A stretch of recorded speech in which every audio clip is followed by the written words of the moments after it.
त्यो दिन जुन दिन एउटा सैनिकले आफूले स्यालुट हानिरहेको नेतालाई गोली हान्नेछ छातीमा।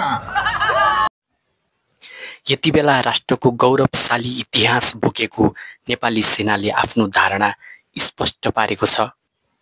राजावादीहरूले फागुन 25 गते राजाको स्वागतको निम्ति काठमाडौँमा धेरै मानिसहरू जम्मा गर्ने थाहा पाएपछि नेपाल सरकार गृह मन्त्रालयको तर्फबाट नेपाली सेनालाई एउटा पत्राचार गरिएको थियो कि त्यो आन्दोलनमा तितरबितर पार्नको निम्ति सेना प्रयोग गर्ने र सेना परिचालन गर्ने भनेर। र त्यसको जवाफमा नेपाली सेनाले हामी राष्ट्रको सेना हौ, सरकारको सेना हैनौँ, भोलि जनताले गर्ने निर्णय हामीलाई स्वीकार्य छ भनेर जवाफ फटाएको छ। नेपाली सेनाको यो भनाइप्रति धेरै नेपालीहरूले खुसी व्यक्त गरेका छन् र तारिफ पनि गरेका छन्।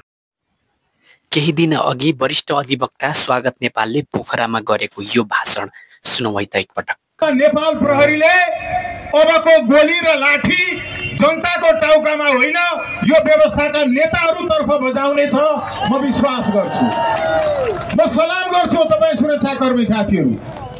म विश्वस्त छु कि यी राष्ट्रपति, प्रधानमन्त्री, मन्त्रीहरूलाई स्यालुट हानिरहेका सुरक्षाकर्मीहरूले अब हान्नेछ छातीमा नेपाली जनताको तर्फबाट राष्ट्रभक्तिको, देशभक्तिको अर्कै सलामी। त्यो सलामी अर्कै हुनेछ र नेपाललाई परलोक तन्त्रको पन्जाबाट मुक्त गराउनेछ। म पर्खिरहेछु त्यो दिन, म पर्खिरहेछु त्यो दिन। यो कविता हो। म पर्खिरहेछु त्यो दिन जुन दिन एउटा सैनिकले आफूले स्यालुट हानिरहेको नेतालाई गोली हान्नेछ छातीमा।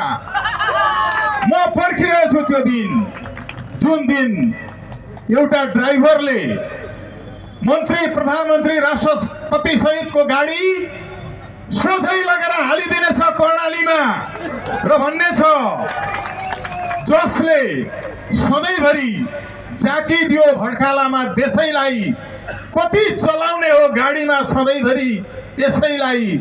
म पर्खिरहनेछु त्यो दिन, म पर्खिरहेको छु त्यो दिन जुन दिन एउटा न्यायाधीशको अर्दलीले आँखा झुकाई झुकाई सेकुवा पोलेर खुवाइरहेको आफ्नो न्यायाधीशलाई, जसले बालुवाटारको जमिन खाने नेतालाई छोडिदियो र कर्मचारीलाई जेल पठाइदियो, यस्ता न्यायाधीशको आँखामा सेकुवा पोलिरहेका राता ताता झिरहरूले घोचिदिनेछ न्यायाधीशको आँखामा, घोचिदिनेछ ती न्यायाधीशको आँखामा र भन्ने छ फैसला त आँखामा पट्टी बाँधेर पो गर्नुपर्छ।